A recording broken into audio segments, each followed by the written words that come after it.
So you say you took the leave off of work.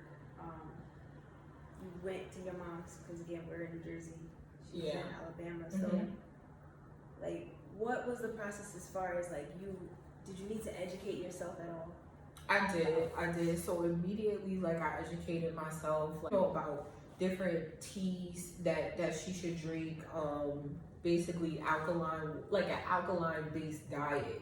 So I will order her food and I will order her water and things like that at where she was. And then my sister, who lives down there, she would go and pick up the items like from the store and and take it to her. And someone really dear to me got tea for me and she mailed it to my mom too.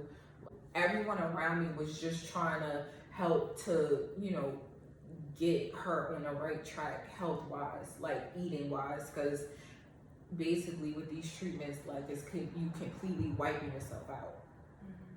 So went down there and we just continued the treatments. At this point, she's stage 3. We did radiation 5 days a week.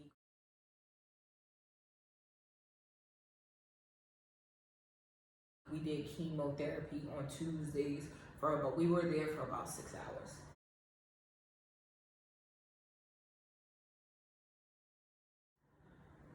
So we were there for 6 hours and it was traumatic, but so many people who comes in there with so much life and after probably like the 4th, 5th hour, it's gone.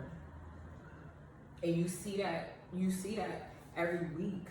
So it messes with like view what you're going through with your family member, because you see you're amongst so many people that's dealing with this, and you see you never forget how they look, So it was a lot, but it's like it's once again, it's not about you, it's about them. You know what I'm saying? So.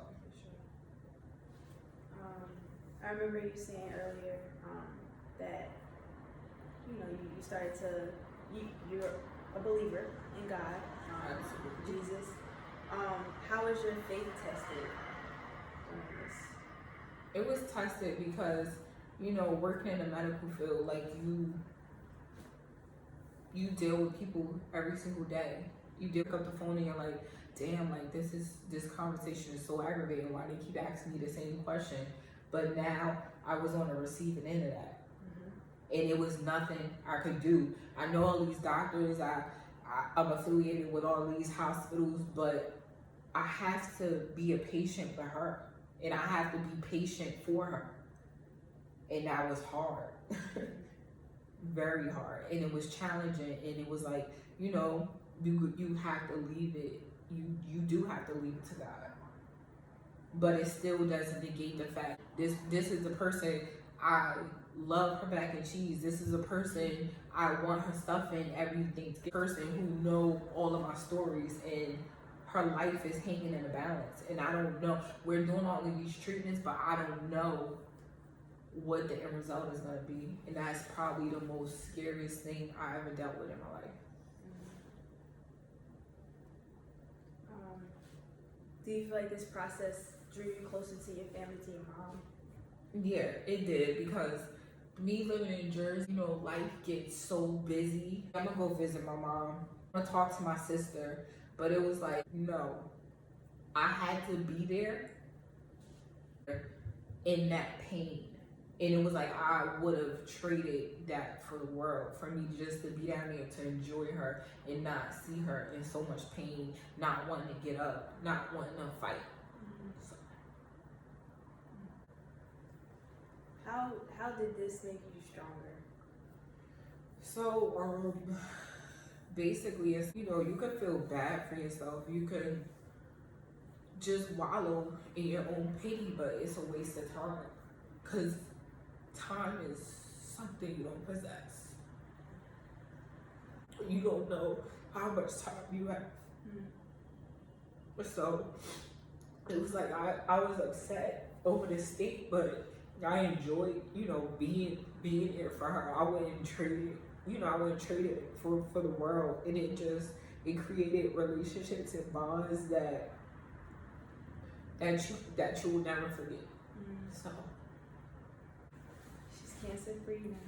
yes, so March 2020, after all of her treatments, she went to go get her PET scan and she was diagnosed cancer.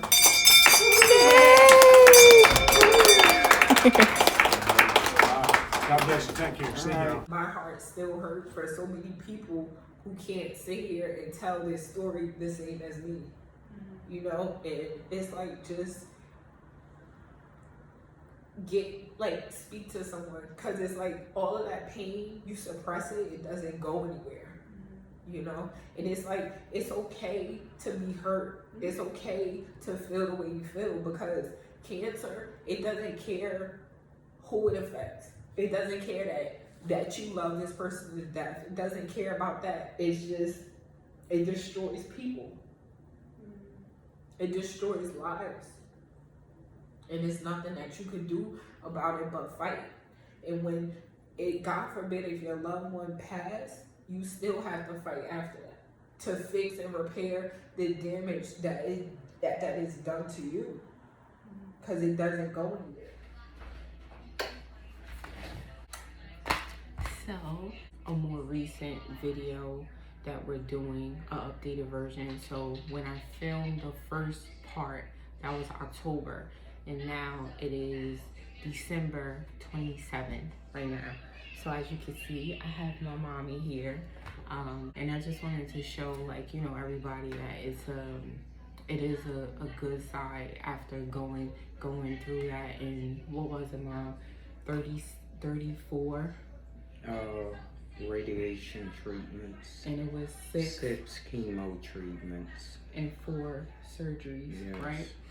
So visiting for the winter, because I was moving, and she was able to come, and it was just like a lot better. Like, you know, it wasn't health driven, like we was actually able to have fun